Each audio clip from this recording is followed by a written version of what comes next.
Welcome, everyone, to Cashin' In with Carville for Thursday, December 2nd. I'm Zach Ewing with Devin Jackson and Jim Derry for At the Book. I said Cashin' In with Carville. We're going to do that first. It's actually At the Book, isn't it? The joys of live TV. We're coming at you from all over the U.S. I'm in New Jersey for the Sports Betting Conference, North American edition for 2021. Jim, you're at the book. You're at Harrah's Casino in New Orleans. Devin's at our New Orleans headquarters. How are you guys doing? Doing great. It's crazy down here. What an atmosphere. I see what you were enjoying last week on Thanksgiving, and it's pretty festive right here as we go about 2.5 hours before game time. Yeah, we've been counting down to Cowboys and Saints. We'll talk plenty about that. The line has moved. We've got injury news today. The line is all the way up to Cowboys -6. I've even seen a 6.5 or 2. I believe it's still at 6 at Caesar Sportsbook. But it's crazy right now, and we will talk plenty about the Saints and Cowboys. But we do want to start with a special live edition of Cashin' In with Carville here on bet.NOLA.com. So let's bring on James Carville for this week's picks on Cashin' In with Carville.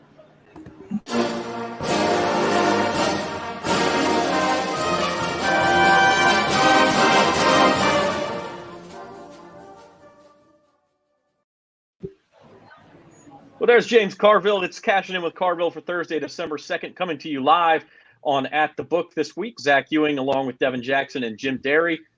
James, how are you today? I'm good. I'm at the Mandarin Oriental Hotel in Columbus Circle in New York City. That's a kind of warm night up here. So if you're in New Jersey, you got probably. I'm in New Jersey. I'm headed to Manhattan right after this, actually. Oh, so yeah.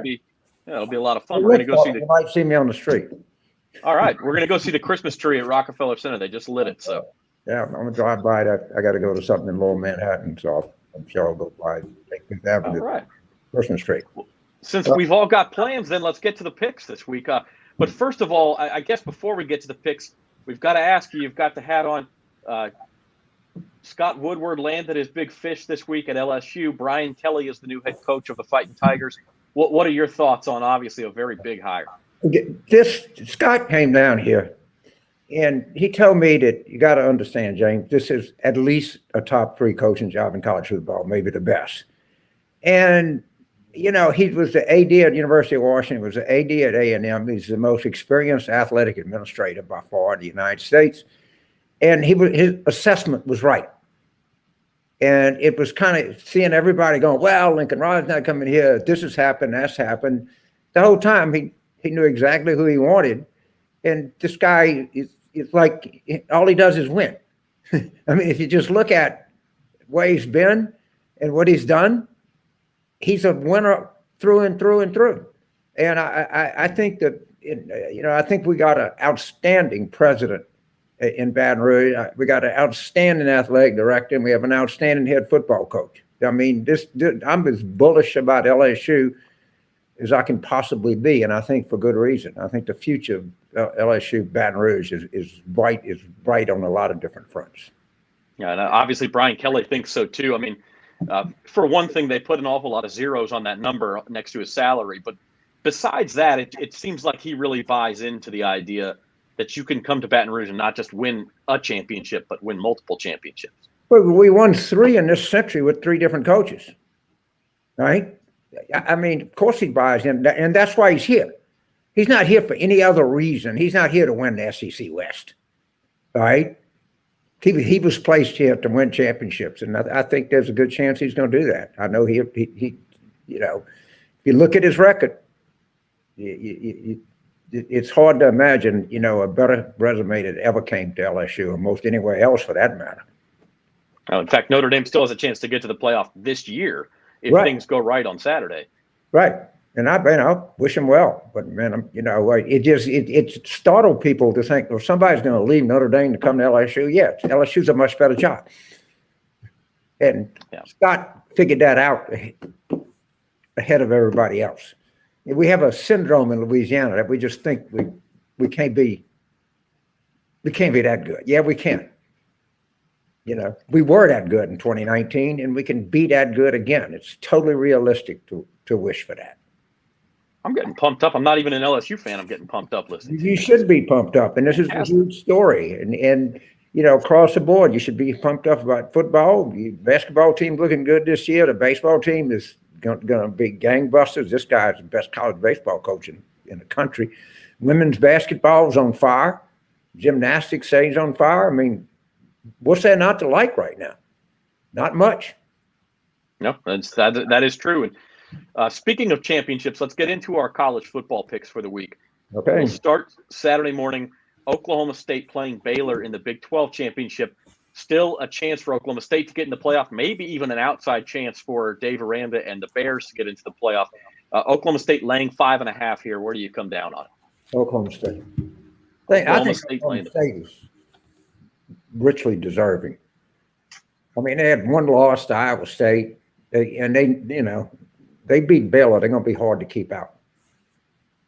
I don't think you can take a 2-loss Alabama ahead of a 1-loss Oklahoma State. And it's a terrific defense Mike Gundy's got there, too. Yeah. Speaking of Alabama, James, the biggest game of the week, obviously, in Atlanta, the SEC Championship, the place LSU's trying to get back to. These two teams, we've been counting down to this all year long. Now it's here. Alabama's been struggling for a couple of weeks. They're getting 6.5 here. They haven't been underdogs since 2015. So what is your pick here? They're deserved underdog, and I like the favorite. All right, we'll take your late points. We should have beat them in Tuscaloosa. All right, and I mean, I love LSU, and I love the effort we had against A&M. I mean, those kids played their hearts out, but we weren't a great team, and we frankly outplayed them. And Georgia is a great team. And look, there's nobody that thinks more of Nick Saban than I do. People are mad at him. It's insane. He put us on the map, and we got to pick it up. But he's not infallible. He's just Nick Saban. And Georgia's defense, somebody thinks they might have 17 NFL draft picks. It's a lot of talent there. That is definitely true. A lot of talent too at Michigan. They have the Big Ten championship. They were obviously super impressive last week in beating Ohio State. Not just beating them, but beating them pretty bad. Now a tricky game against Iowa. They've got to win it to get into the playoff. Big line here of 10.5. I like the underdog here. I really do.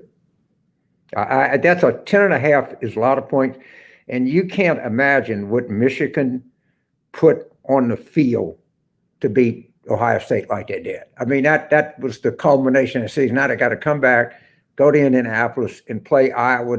It's just hard for young people to maintain that level of competitiveness for 2 weeks in a row.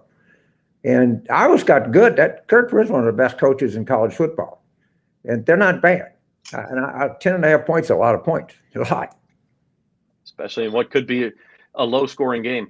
And then for a little local flavor, since LSU's season is over, we go to the Sun Belt final in Lafayette. The Raging Cajuns are actually 3-point underdogs against a team they beat earlier this year in Appalachian State. I like the Cajuns. I mean, first of all, they're well coached. Bill Napier is a hell of a coach, and I beat this team already. They got a lot on the line. Their coach is leaving, but that's not going to affect them. These kids got a lot to play for. I like that. I like their chances. I like that ball club. All right, let's move on to the NFL, and we'll start. No, you don't make picks on the Saints, but with the game tonight, what are your thoughts on Saints-Cowboys? Pretty much a must-win for the Saints at this point. I thought we were going to win last week. Oh, God, was I wrong. And, it's just hard for me to see Sean Payton losing 5 games in a row, but, we're seeing stuff in NFL that we don't normally see. I don't have any prediction, but I'm going to tell you what, I'm going to watch a game. And I think we'll know pretty early who's coming out. And I mean, I think Taysom Hill's excited about playing, but we just hadn't been that good. We got to face up to it. Yeah, there is no doubt about that. The other NFL picks we have, Chargers at Bengals. The Bengals, a big victory against the Steelers last week. They're now 3-point favorites facing the LA Chargers at home. I hate picking against Joe Burrow. I hope he wins by 2. But we're taking the Chargers and the points. Yeah. All right. And then Sunday afternoon, 49ers against the Seahawks. Speaking of teams that are struggling, Seahawks struggling even with Russell Wilson back, especially on offense. Do you take the road favorite here, laying 3.5? I take the 49ers. I mean, I watched the Seattle game, and something's wrong with Russell Wilson. I mean, this guy's one of the best quarterbacks in NFL over the last 6, 7 years. And there's something that's just not right. I don't know if it's coaching issue or injury or something like that, but the Russell Wilson I saw playing is not the Russell Wilson I've seen play 20 other times in my life. There's something's going on in Seattle. I don't think it's good. Yeah, it certainly doesn't seem that way. And then really the game of the week in the NFL this week is Monday Night Football, the battle for the AFC East, the red-hot Patriots taking on the Bills, who we saw come to the Superdome and beat the Saints so badly last week. This line's edged down to 2.5. Bills minus 2.5. Where do you come down?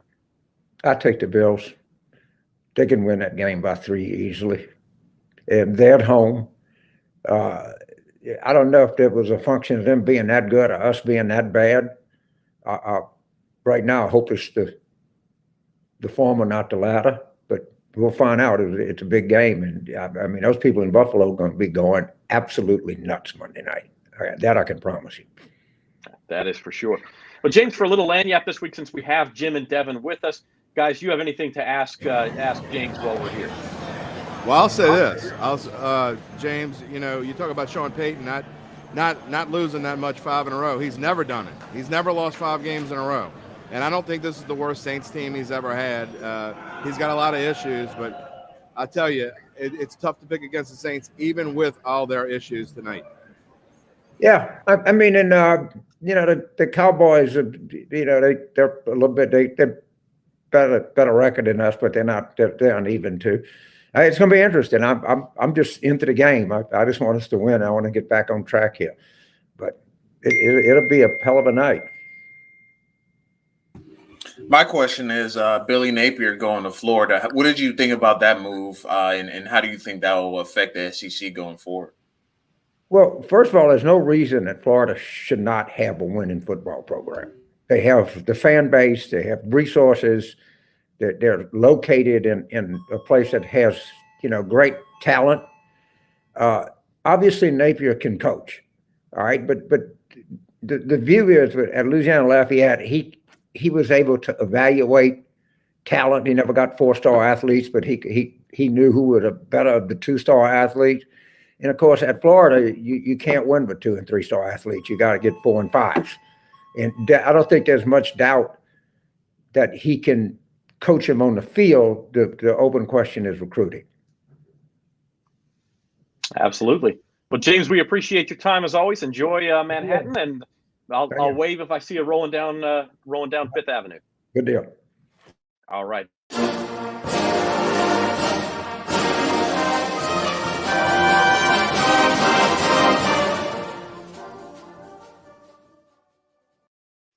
Well, that was Cashin in with Carville for this week, brought to you by Caesars Sportsbook here on bet.NOLA.com. Always fun to talk to the man, and it was great to have him on live tonight.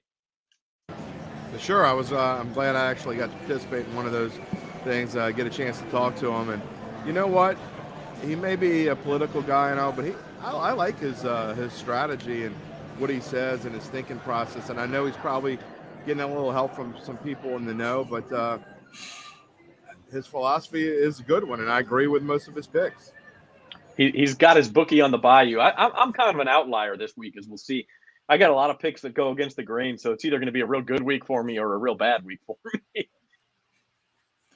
Yeah, it's an interesting week. It was definitely tough picking games this week. You only got a limited amount of college games and NFL slate.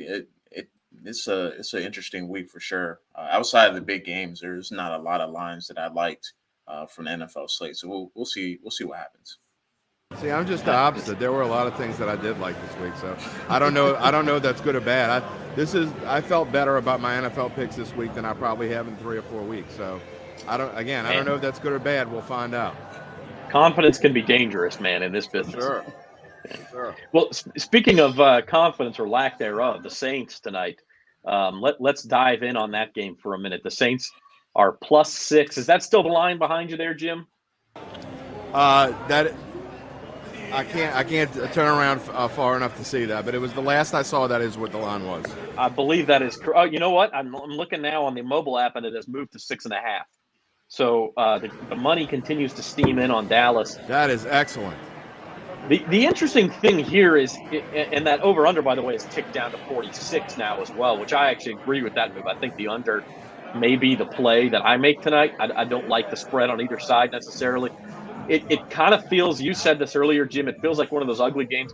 I mean, Dallas is in not real great shape with their roster right now either. They're getting some guys back healthy, but that may be a relative term. They don't have their coaching staff. Amari Cooper's going to play, but Ed Werder reported he's going to be limited because he's still having some COVID symptoms, which I don't really understand how he's playing if he's still having symptoms. But it could be a messy Thursday night game. Well, if Aaron Rodgers can play with a COVID toe, Amari Cooper can play with semi-symptoms, right? I mean, come on. Look, when it comes down to it, all kidding aside, Dak Prescott has scored 23 points against the Saints in 2 meetings. And does that matter tonight? I think it does. I mean, I'm not saying he's going to score 10 or 12 points. He may score 20 or so, but I don't think he's going to score a ton of points. And I think the Saints have, even without Kamara, even without their 2 tackles, I love the fact that everybody's pouring in money on the Cowboys now. But I don't feel any different about it than I did a couple days ago. I wish Kamara was playing because I made my bet 3 days ago, and when it was -5 or +5, I should say. And I still think the Saints are going to win the game. Like I said again with James Carville, the Saints have never lost 5 games in a row under Sean Payton, and I don't think it's going to happen now. I think they find a way. They know the season's on the brink. It's now or never. And look, I'm putting money on Payton, and I think Taysom Hill is going to inject some life into this offense. Yeah, I certainly they've never lost 5 in a row, but they've only lost 4 in a row, I think, once before. So we could be in uncharted territory. Hey, we've got some comments pouring in. You saw a couple from Jerry Poor saying, good evening, praying for a Saints win on Thursday Night Football. I think there's a lot of people around New Orleans who share that feeling. Deborah said she's going with Michigan to beat Iowa in the Big Ten championship. We'll talk a lot of college football here going forward. But as we look at Devin, the Saints offense, Alvin Kamara still out, Ryan Ramczyk out, Teron Armstead out. They looked so awful last week. They do get Mark Ingram back. And then, of course, the big change is Taysom Hill at quarterback. How do you think that changes the offensive game plan for Sean Payton? And will it make a positive difference for this offense? Well, you will hope so. I think it opens up their play action game a little bit because now Taysom Hill is a threat to take off and run with the football. And obviously you want him to kind of stay healthy and get down and not take too many hits. But I think that threat of running the football with the quarterback is always an added dynamic that gives teams trouble. And it can certainly help the Saints offense more than it can hurt, I would think. But we'll see what happens. Dallas is also getting DeMarcus Lawrence back as well, which is a big pass rushing defensive end for the Cowboys. So Saints won't be without their top 2 tackles, and they're going to have to run the football a lot and control the clock. I think this game is kind of the blueprint game of the 2019 game when Teddy Bridgewater was the quarterback for the Saints and they won 12-10. You just got to run the football a lot, run timely offense, and hope that your defense looks like the team that they did earlier in the season. So we'll see what happens. But I think Taysom at quarterback, you're going to see a lot more running and design run plays and to try and get the defense to pack the box and try to take their shots when they can. You're watching At the Book here on bet.nola.com, brought to you by the Caesars Sportsbook. I'd like to remind you that you can sign up for the Caesars Sportsbook app at NOLA.com/Caesars. Get a $100 bonus at launch, which we're expecting in a month or so, probably right after the first of the year. Been at the sports betting conference here in New Jersey all week. It's been a great time. Really excited about the way that sports betting is going. The future is just fantastic. And so we do want you to be a part of that. Sign up at NOLA.com/Caesars and follow us every week on bet.nola.com. Guys, let's dive into the college football championship weekend ahead for a few minutes, and we'll circle back to Cowboys and Saints at the end of the hour. It starts tomorrow night. I believe the Conference USA game is a Friday night affair, as is the Pac-12 game. And so we'll start there. Utah is a 2.5-point favorite against Oregon. This game is in Las Vegas. Of course, these teams just played a couple of weeks ago, and it was ugly. Utah won it 38-7. I don't know that it was even that close. And Is there any reason to think this will be different? I mean, I don't think it'll be a 31-point game, but if I'm picking here, I've got to have a reason to go against Utah after what I saw a couple of weeks ago. Only thing I will say is that it's tough to beat the same team twice in the season in college football. And Oregon's looking like it was only 3 weeks ago, so we don't have much of Oregon not playing against Utah. But I do think this will be a different game. I think Oregon is going to be a little bit more prepared. They're not playing at Utah, so it's more of a neutral site environment. In Oregon, I think they come into this game knowing what they have to do. Obviously, they're out of the college football playoff run. I mean, they need a miracle to even get close to getting in, and I still don't think it'll work. But they're still playing for a Rose Bowl. So I think they'll come out ready to play. I think they're going to try and control the line of scrimmage a little bit better than they did in the first meeting. And I would think Oregon is a good play here just because based on the fact that it's tough to be a team twice in the season. And then Oregon, I think, is the better football team. But I think Utah just played better on that particular Saturday. Maybe I was just burned by picking Oregon that week and just, couldn't even watch the game after halftime. Jim, what are your thoughts? My thoughts are this. When I see a line that's 2.5, it tells me the lines makers are begging me to take the favorite, and I'm not biting. I agree with Devin. I think that Oregon just had a bad game, and I think they're in a position to where they can still make something really nice out of their season. They can't make the playoff, but they can make the Rose Bowl, and I think Oregon's going to be much better this time around. I'm not laying 2.5 with Utah. Yeah, I mean, listen. The Rose Bowl against Ohio State is one hell of a consolation prize. Like, these teams aren't going to make the playoffs. They are playing for something, and it's probably against Ohio State unless Ohio State is able to sneak back into the playoff. But at this point, you think that's probably who it's going to be if Michigan makes the playoff. Either Ohio State or Michigan, I suppose, if Iowa were to beat Michigan. Anyway, Robert, we all make bad picks, man. That's all right. We all make bad picks. Moving on to Saturday's games now. These games are more really involved with who will be in the playoff. Right now, your top four is Georgia, Michigan, Cincinnati, and Alabama. Alabama's third and Cincinnati's fourth right now. But fifth is Oklahoma State. They're waiting in the wings. They're 5.5-point favorites against Baylor. Baylor's starting quarterback is questionable in this game, which is not a good place to be against an Oklahoma State team that just has maybe the best defense in America. Jim, you like the underdog here. What are you thinking? Well, I think Dave Aranda is going to find a way to make things happen, and I also think that what I saw from Oklahoma State last week, even though they won the football game, I just don't think Oklahoma's very good. I think that Baylor's been playing better down the stretch, and I think that's too many points. I think it's going to be a really tight game. I'm not sure Baylor wins the game outright, but I really do think that they're going to keep it super tight, and I think it's going to be lower scoring.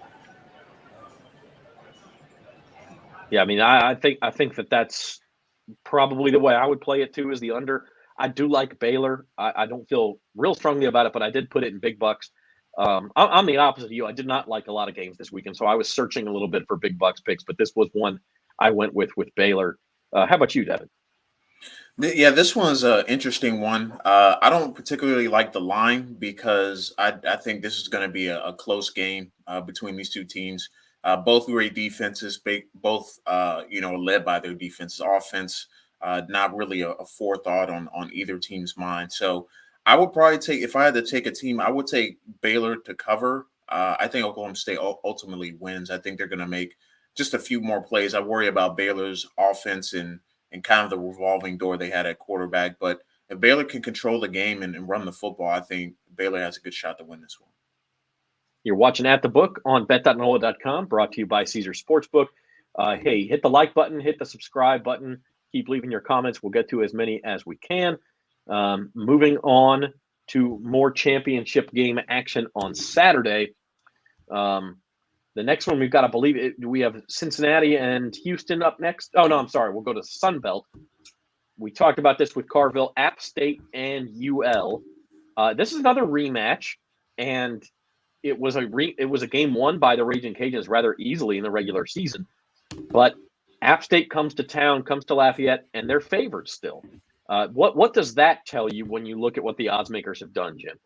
Well, it tells me they still think Appalachian State's a better team, and power ratings wise, that's where they have it. And I think Billy Napier leaving is going to have an effect on this Cajuns team. How can it not, right? So there's one of two ways they come out. They either play and inspired and say, whatever, our coach is moving on to greener pastures, or they play flat. But I don't think it's necessarily all about them. I think Appalachian State is still the best team in the conference. And even though they went to UL and lost, I'm not so sure they're not still the best team. And like Devin said, it's tough to beat a team twice in one season, especially when you're talking about good teams. And Appalachian State, I think, has a little bit more experience kind of in this position over the last 10 to 15 years. And I like them here in this game. Devin, you followed the Sun Belt pretty carefully. Where do you come down here as they get to the championship game? Yeah, I talked about earlier in the week that kind of being a weird line. I still think UL should be favored in this game. I just think they played like a more consistent team all season long. I do think Appalachian State is a really good team, and I think if they play up to their potential and exactly how they should play, this game will come down to the last moments. But I do think that the extra added kind of boost of knowing that there's not going to be another Billy Napier game for UL will be kind of a rallying point for the Raging Cajuns. I do think they probably struggle or a little nervous in the first half, but I do think in the second half they'll get it together, get turnovers that they need, and end up winning the game and send Billy Napier off with the Sun Belt Championship. I do believe in 2019, though, these two teams met in the Sun Belt Championship, and Appalachian State won that game. But I do think UL gets revenge on Saturday and end up winning the game. Yeah, I mean, App State had UL's number for a long time until the last couple of years. And, of course, last year it was Coastal Carolina that knocked them out. I'm sitting on a futures ticket for App State to win the Sun Belt at 5-1 from preseason. So I like my spot. I may hedge just a little bit because I don't feel real confident that they'll come through, but I do think I'm in a pretty good spot there. Were you bored when you made that pick? I mean, who bets on a Sun Belt champ? I mean, you had to be like, I got nothing else to do. You know what? I'm going to go out and I'm going to go bet on a Sun Belt champion. Listen, value sits where value sits, okay? If value's in the Sun Belt, that's where it's at. And well, I definitely buy the – hey, I'm joking, but, I definitely buy the ticket from you 5-1. You got to like your odds now. Yeah, they are favored. I think they're minus 150, so I'm looking pretty good on that one. Moving on now, another big game for playoff purposes, the American Athletic Conference Championship game.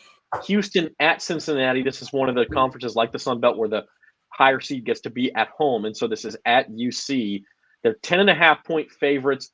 And again, Jim, I go to you first because you have come out pretty strong saying you like the dog here. I think it is chaos Saturday. We're about to go into chaos Saturday where all kinds of crazy things. Don't you just think Notre Dame's going to get in some kind of way? I mean, they just have to get in some kind of way because it makes no sense that with the weird year we're going to have, it's just going to go 1, 2, 3, 4. There's no way it's going to happen. I think Houston's going to win the game straight up. I don't think Cincinnati, as well as Cincinnati's played in some games, in other games they haven't played very well. I watched them against East Carolina the other day. They struggled for about a half.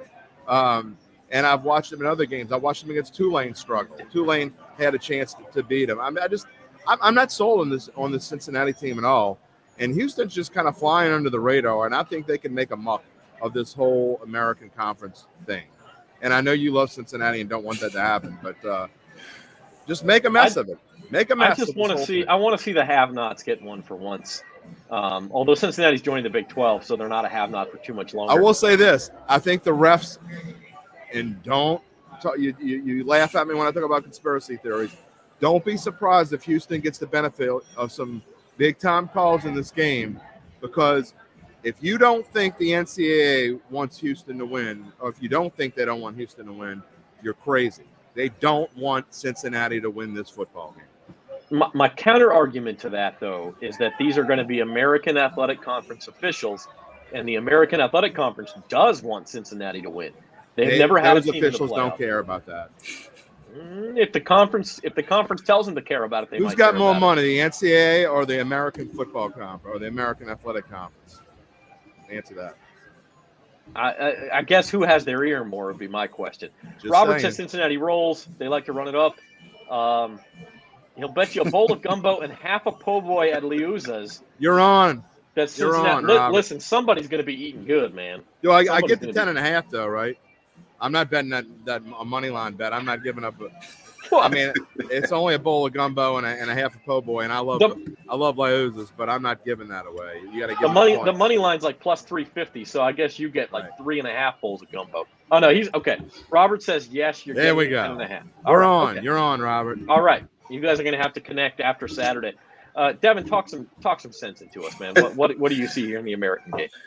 So I think this game goes either one of two ways. I think Cincinnati blows out Houston straight up, or Cincinnati loses. I don't think this is going to be a close game on either side of the coin, just because of how they're built. Cincinnati's built to control the game and suffocate offenses with their defense, and Houston is built to play big play football. So if Cincinnati finds himself down early in the first half and things don't get rolling for them early in the third quarter, this could turn ugly. So I do think Cincinnati ultimately wins. I think they win by double digits, but I wouldn't be surprised if Houston came out swinging, came out with a few trick plays, pull out all the stops to try and knock out Cincinnati. But I don't think this is going to be a close game on either side of the coin, but I do have Cincinnati winning. All right, a couple more conference championship games to get to. If you can't tell, we're trying to build some suspense before we get to the big game of the weekend. So next we're going to go to Indianapolis, the Big Ten. This is the primetime game, along with Pitt and Wake Forest in the ACC, which I don't even think that I made a graphic for. So if anybody wants to talk Pitt and Wake Forest, let me know. But Iowa and Michigan, Michigan's up to minus 11 now. So the steam is on the Wolverines here, which is interesting because, as James Carville mentioned, and he makes a good point, there's a serious letdown possibility for Michigan here, a serious one. You just had the win of the century for Michigan football to beat Ohio State in that situation. Now you turn around and face not just a good team in Iowa, but one of these teams that if you're not on point, they're going to hit a pick six against you or a sack fumble or something, and you're down 10-0, and being down 10-0 against Iowa is like being down 20-0 against anybody else. I mean, being minus 11 with a total of only 43.5, that means they don't think Iowa's going to score very much. And Jim, again, I'm going to go to you first because, again, you like the dog here. I'm staying with my Chaos Saturday theme. And Carville stole my handicap. I mean, that's exactly what I was going to say. I mean, you're coming off this big win. They put every ounce of effort they had for probably weeks. They probably were even thinking about it when they lost to Michigan State. I mean, all they were thinking about, all Harbaugh's been thinking about, all Harbaugh's heard for year after year, month after month, day after day is you got to beat Ohio State. Well, guess what? You finally beat Ohio State. And then wouldn't it be just like Michigan to go out and just give it all away and lose to Iowa? I mean, I love the Iowa money line here, as we'll see in Big Bucks. And this isn't just because of Chaos Saturday. I think Iowa's defense is going to show up to play and frustrate them. And I do think there will be a defensive touchdown for the Hawkeyes. I don't think they're going to be able to score much on their offensive side of the ball, but I could easily see a 17 or 20-17 Iowa victory. A couple of things before I let Devin talk more sense. Robert had a comment there. Michigan's defense will smother Iowa. Iowa might not score. But you said it, Jim. Their offense might not score, at least not very much. But if they're getting the ball in the 20 a couple of times, you know, maybe it's 14 or 17 points. I don't know. The other thing that I'll say is normally, yes, it'd be a letdown spot. How can you have a letdown spot with the playoff on the line? I just don't. Are you serious? I mean, it's this now becomes the biggest game. What do you think meant more to Michigan fans? And I'm dead serious when I ask you this. What meant more? Going to the Big Ten championship game and even winning the Big Ten championship and going to the playoff. If you had an option, and I tell you, Michigan fans are silly. If they had the option of beating Ohio State or going to the playoff and losing, they're taking Ohio State every single time. Not only do they think they're going to just roll over Iowa anyway, so it's not just that it's a flat spot because it's a flat spot. They think they're going to roll over Iowa, and they don't even have to work that hard. They're probably thinking about the playoff already. Harbaugh is not that great of a coach. I agree with you that they would rather take Ohio State, but it's close. It's close enough to where I just don't think they're coming out flat. And here's the other thing. Iowa's advantage against almost every team is in the trenches. They ain't going to have an advantage in the trenches against Michigan. Michigan is big up front. They're big and physical up front. Devin, am I wrong here? No, you're not wrong. I do think Iowa ends up covering the game, though. I just think neither offense is going to put up big-time scoring. And we saw with Michigan, I mean, really until that second half, when they really got going, running the football is going to be the key for this game. Whichever team can run the football better, I think is going to win the game. But I do think Michigan ends up winning the game. Most of the time, Big Ten championships are pretty, like single-digit type of margin of defeats. They're not usually blowouts. They're not usually a dominant performance by one team or the other. I mean, even last year, Ohio State struggled to beat Northwestern, and Northwestern wasn't a dynamic offense either. So I think this is going to be a close game. Who did Ohio State play the week before that? Michigan. Well, no, actually, I don't think they played Michigan last year because Michigan was supposed to. Yeah, they were supposed to play them. Schedule was all messed up outbreak. last year. Yeah, it was COVIDed. Yeah, but they were scheduled to play Michigan the week before. So I do have Michigan winning outright, but I think Iowa covers the spread. Jim's Big Bucks are off the chain this week, as we're about to see. But before we do that, let's take a look at the game of the week. Not only in this part of the country, that part of the country, I should say, but even up here in New Jersey, people are talking about it. Alabama against Georgia from the Mercedes-Benz Stadium in Atlanta. This is the one that we've all been waiting for really since early September, since Georgia beat Clemson and kind of staked their claim as the number one team in the country. The question has been, okay, but are they going to Georgia it up when they face Alabama? I mentioned this against Carville. It has been 92 games since the Crimson Tide was an underdog. That was in 2015. They were a 1-point underdog against Georgia and won the game outright. The last time they were an underdog before that was in the 2009 SEC championship game against Tim Tebow in Florida. They won that game outright. Obviously, these are different teams. Georgia's a much different team. But listen, Alabama's still Alabama, right? You say so. I mean, they're still Alabama. They still wear the numbers on their helmets. They still wear crimson and white. But other than that, they're not the same Alabama we've been watching. So I'm not sure what your definition of still Alabama is. Maybe the better question is, maybe they're still Alabama, but this Georgia team might be the best team that we've seen in college football in quite some time. The only thing about still being Alabama that holds true is when even Georgia, as well as they played, when they go out on the field and they see Alabama out on the other side, it does have to affect them mentally. They could say all they want. Obviously, this isn't as good an Alabama team as we've seen. They struggled against LSU. They struggled against TJ Finley. And I love TJ Finley, but they struggled against TJ Finley and an Auburn defense that has been okay, but not great like it was last week all year long. It's just I'm not sure which team we're going to get, and that's the scary part of this game. And not only that, you know how I said before the lines makers were begging us to take Utah with the 2.5. Well, when they put a 6.5 line out there and it stays 6.5 all week long, it hasn't moved an inch. It hasn't moved one way or the other. And you can't tell me the money's 50-50. They want you to bet on Georgia. And that scares me that I'm taking Georgia because I'm falling into the trap.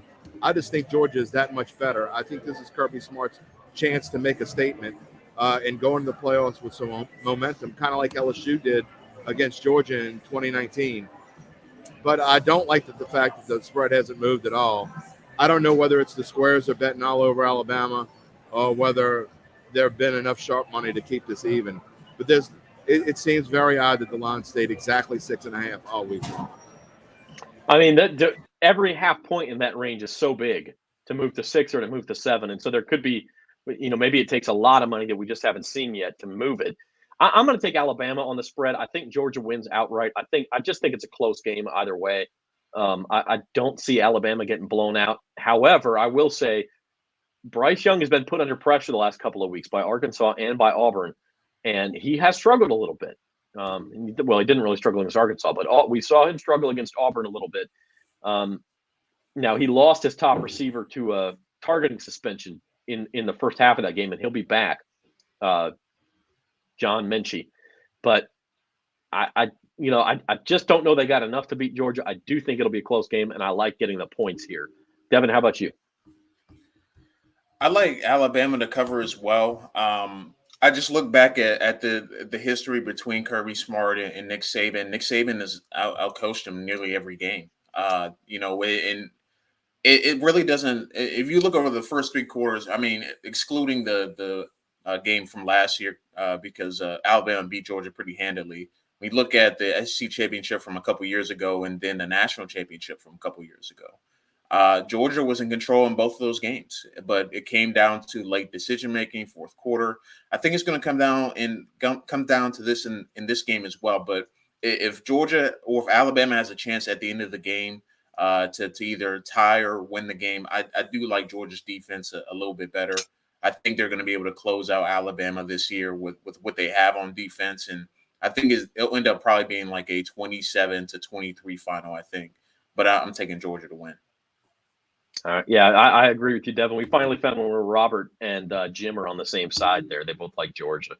So let's do big bucks real quick. You're watching At the Book here on bet.nola.com. We're brought to you by Caesars Sportsbook. Sign up for the Caesars Sportsbook app at NOLA.com/Caesars. Get your $100 bonus.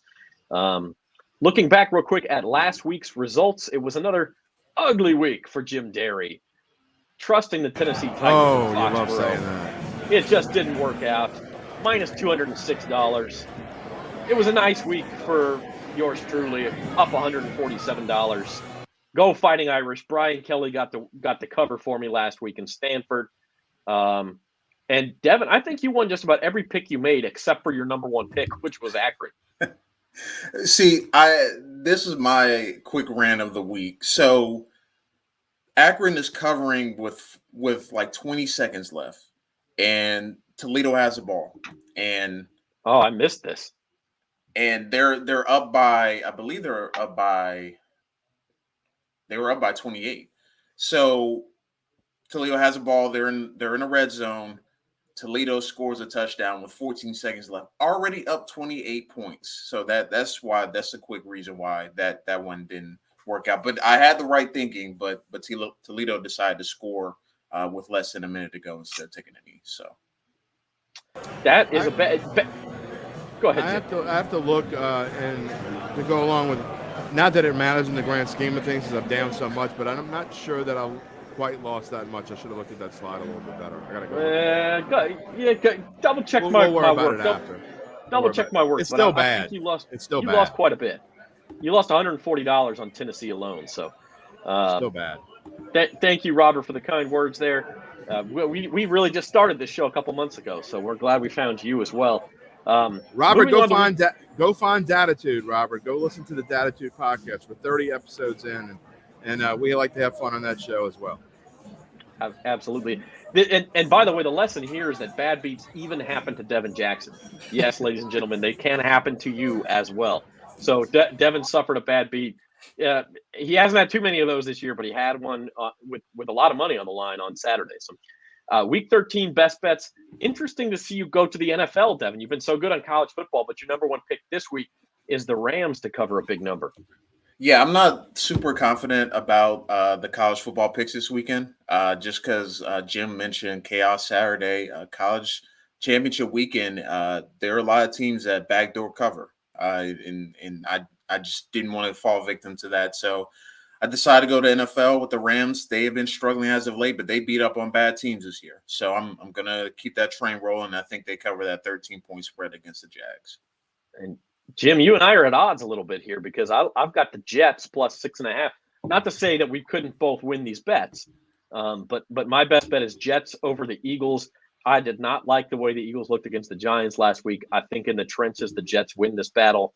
and muck the game up to the point where 6.5 is too many points. That's the most points the Eagles have laid all year long, and they're on the road, so that's interesting.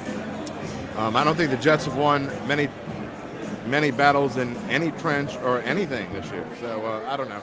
Look, I'm not going – you very well could cover there. I'm not saying you're not going to cover, but the reason why I love this teaser is, that 6.5 really scares me with Georgia. Okay? I have bet it already. I bet it as soon as it came out because I thought it was going to go up. So I bet it right off the bat. Like I bet it Saturday night. But with the teaser, and basically all Georgia has to do is win. I'm very confident Georgia's going to win the game. And it's weird. Devin's picking NFL games. I'm picking college games. We're having role reversal here. But as far as the Eagles go, look, the Sharps love the Eagles for some unknown reason. And I keep bringing this up because I still don't get it. But they win money for a reason. And if you look at the Eagles game last week, it was kind of a fluke. Jalen Hurts threw 3 picks. He probably played his worst game of the season. He was coming off of 2 great games. It just didn't work out for him. He's got injuries at running back. Boston Scott's fumbling the ball on the 3-yard line. So now he's down to Kenneth Gainwell, and he's going to have to do stuff on his own, even though he's questionable himself. So it is a scary pick, but I will say this. I think the Eagles, the Sharps are still on them. So I'm going to trust the people who know what they're talking about. And so I just need the Eagles, and I need Georgia to win the game there with the teaser, and I like it. I mean, the line has gone down from 7 to 6.5, so I don't know that the Sharps are completely on the Eagles this week, but they are. It'll be interesting. Going through big bucks, Devin, starting with you, hit the highlights here for us. Yeah, so MAC championship, Kent State 3.5-point favorites. I wasn't overly impressed with Kent State this season, so I'm taking Northern Illinois to win outright and cover that 3.5-point spread. Utah State, San Diego State, Mountain West championship. San Diego State relies a lot on their defense, a lot like Iowa. I think Utah State can put up points and keep it close, but I think San Diego State ends up winning that game. Wake Forest, Pitt. I know those two teams, they score a lot of points, but I just think this game, they're both going to be nervous. ACC championship, both getting first appearances in quite some time. So I'm going to take the under 71.5. I don't think it's going to be quite the offense explosion that the Sharps are thinking. Final one then I'll take note of. I think USC +4 over Cal. They got the extra boost with Lincoln Riley. I think they'll want to play well with him in town. I don't think he's coaching the game, but I think they want to give him a good showing and show what they can look like for next week or next year. That USC Cal game, man. Is anybody even going to watch that thing? I guess you got to have money on it to watch it. Jim, I do want to take note one real quick. Look at Devin's number, 2685. Now let's go to Jim. We need a Price is Right horn, 716. Jim, you're trying to get it all back at once this week. Check out that money line parlay, those 2 money line parlays in the middle there, plus 1160 and plus 5318. So you're swinging this week. You're swinging for the fences. Why not? I mean, you're telling me that the chances of Iowa and Baylor are greater than 55-1. I'm not buying it. I'm not buying it. I really think that's a really good money line parlay. These are by the way, these are bets this week that I'm actually putting money on. I wanted to do it here at Harris, but the lines are a little bit too long, so I'm gonna have to get my friend to do it at Boomtown tomorrow. But why not? And you go from the outhouse to the penthouse in a hurry if you win any money off of these money line picks. But I'll tell you what, I really like some of these college picks. I really do think it's going to be chaos Saturday. I'm not necessarily certain that I'm going to hit a boatload of them. I'm not going to say I'm going to come in here next week and I'm going to have 6,000 big buck dollars, but hey, it's possible. Why not? But if you look at some of the games that I really do like, I really like Houston to cover this week. And if I had to pick one of my money line picks to hit, it would be Houston. So if you want to put Houston money line in with some other parlay and just kind of like tame it a little bit, I think you got a good shot there. Maybe even a Houston Georgia money line parlay probably still gets you some good money. I like that. And then we talked about my teaser, Iowa Michigan first half under. Love it. I just don't think there's going to be a lot of points scored in this game, and I think they're going to come out trying to feel each other out. I don't necessarily think either one of those teams is going to score very much, especially early on. And then you go to the bottom. I love my Texans pick. Maybe it's an all Houston weekend. Texans against the Colts. I'm not saying the Texans win straight up this week, but I think they have an excellent chance to do what they did a couple weeks in shocking the world. So like that a lot. Yeah, I mean, I think like if you have kind of a half round robin going on there. So if you hit that 3-way money line parlay, $10 pays 540. But that also means you hit the Iowa Baylor parlay, which means that's another couple $100. That also means you hit the Houston parlay. It's another like $70. You could get yourself back up to like 1,500 next week if you hit that thing. You'd be right back in business. Well, there's no doubt, and I mean, and it's and I'm literally not just doing this because I'm trying to get back into it. I think these things have a nice chance. I'll put it this way: I like the numbers for sure to make these plays. I'm not just making them to make them. And meanwhile, I'm not nearly as confident. I just got myself back above Mount 500. I'm at $2,019 for the year. We started at 2,000, so all my hard work has netted me $19 over 13 weeks. I'm taking a few swings here. I do like App State. Like I said, I have them from a futures bet, and so I'm going to stick with that against UL. You mentioned this one, Devin, Wake Forest Pitt under 71.5. I love that too. In fact, I wish I would have put more on it. I can't remember. I'm going to miscredit giving credit to the right person on this, but I read somewhere this week there have been 23 college games with a total of 70 or more this year. Only 4 of them have gone over. So when you get to a total that high, it's usually artificially inflated, especially in a championship game atmosphere. I'm thinking that game goes way, way, way under. And then before we get back to Saints and Cowboys, I do want to talk about Patriots Bills. I'm taking the Patriots on Monday Night Football. What are your guys' picks on that game? Because that will really shape the AFC race for the rest of the year. I'm all over the Bills here. I think the Patriots have played over their heads for weeks. They're going into Buffalo. You talked about last week, Zach, about Bills Mafia and just on the road, the craziness of those guys. And what I'm seeing, there's like an 80% chance of snow. It's going to be a fun party in Orchard Park this weekend on Monday Night Football. I think Buffalo wins handily. I think they win by 10 or more. And I think they have something to prove. All of a sudden, they're no longer the best team in the AFC East. They got something to prove, and I'm going with the team I think is the best team. I think Buffalo is clearly the best team. All right. Just to answer a couple of questions there from Robert, the podcast you can listen to is Datitude. Jim records that 3 times a week during the football season, so check that out on bet.NOLA.com. He also offers to loan you $100 of Big Bucks if you come by the fairgrounds this week. So we'll see how those parlays do. My Big Bucks are way too valuable. I only have a few of them left. I'm not giving any more of those away. No. He's going to loan you $100. Oh, okay. Oh, I need that. Spoiler alert, by the way, on tomorrow's Datitude, Uncle Big Nick, we had to record our segment previously because the Saints playing tonight. Uncle Big Nick disagrees with both of you on the over-under on Wake Forest. Just spoiler alert. We'll see. Let's see if he's right. If anybody can go over 71, it's probably Wake Forest the way they play. But a lot of times in championship games, teams get nervous. Hey, we're out of time. But before we go, Saints-Cowboys in just a couple of hours. Let's give our score predictions just like last week. Devin, Jackson, what's going to happen tonight?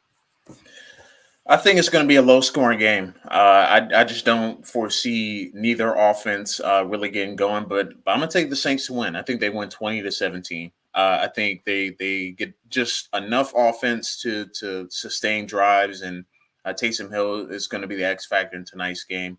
I think they're going to play a lot more juiced up. I mean, this is a Cowboys team that they've seen quite a bit of over the last couple of seasons, and these games have been decided by 3 points or less in the last 2 matchups. So I expect it to stay true as well here. But I got the Saints winning 20-17. Hey, listen, that would make the Houdat's awfully happy. Jim? I'm going to take the Saints to win as well. I'm going to say there's going to be some weird things going on. I'm going to have a weird score, 22-19 Saints. Maybe they miss an extra point. Maybe they got to dodge a Cowboys drive at the end and hope that Zerline misses a field goal. There's going to be some weird things going on tonight, and I think the Saints find a way to win. Like I said, Sean Payton's never lost 5 in a row as a head coach. I can't see it happening here. The Cowboys have their own problems as well that nobody's talking about. I am going to go against you guys. I'm going to take the Cowboys 23-17. I think the spread movement, some people may win and some people may lose based on the movement on that. All three of us like the under, though, which scares me because that's what I actually put money on was the under. So we'll see what happens. But I do think that, the Cowboys are a team that's been frustrated too. They've lost a couple in a row. And just like the Bills last week, the Saints are going to get their best shot tonight. So we will see. And by the way, the other note, this is not your normal Thursday night game because both teams have had a full week. It's not a short week because they both played last Thursday. So that's interesting. Dan Quinn coaching the Cowboys tonight with all their coaching staff out. He's certainly played his fair share of games against the Saints, lost more than he's won, but he's not unfamiliar with the place. So we shall see what happens. Let me just say, Zach, I know I've jumped the gun. You usually ask for our final thoughts, but Jeff Duncan and I are going to record tomorrow's Datitude review right after the game tonight at the Superdome together in the same room. It'll be the first time I've recorded my interview in the same room with somebody for Datitude, but it should make it interesting because I usually like to win or lose. I like to think about it and ponder my thoughts, and I know Duncan does too. And this time we won't be able to. We're going to give you our raw thoughts like an hour after the game's over. So it should make for an interesting Datitude, which will come out either late tonight or early in the morning, either one. It'll be up. Check it out, Datitude, wherever you get your podcast. Just search for Datitude, Apple, Google Play, all that good stuff. Can you do me a favor and arm wrestle Duncan so that we have a tiebreaker for Carville picks? That wouldn't be fair to Duncan. Are you sure about that? That'd be he's like small, me. but he's That'd small, be like me but fighting him at a buffet line. Well, you gotta do it left-handed then. Okay. All right, I'll do it. Yeah, just do it. Carville picks, by the way, if you want to get them in, NOLA.com/Cashin, you have to pick the Saints game by 7 o'clock tonight. So make sure you do that. The rest of the games you have until your normal 10:45 Saturday morning. But you got to get your Saints pick in tonight for obvious reasons. So go to NOLA.com/Cashin if you're playing Cashin with Carville. Devin, final thought from you. Going to be an exciting weekend of college football. Kind of sad that this is the final full slate of the weekend. And after that will be, I think we got Army Navy next week. But then after that, it's going to be bowl games after that. So kind of sad to see it leave, but it's been a fun season. I think probably the most memorable one in recent years, and looking forward to seeing what happens Sunday afternoon once the rankings come out. Amen to that. Amen to that. This has been At the Book on bet.nola.com. Thank you to our sponsor, Caesar Sportsbook. And catch us Monday afternoon at 4 o'clock for odds and ends. We will recap the weekend. We'll recap the Saints championship weekend in college football. Jim's at the Book. Devin's in New Orleans. I'm in New Jersey. Good night, everybody.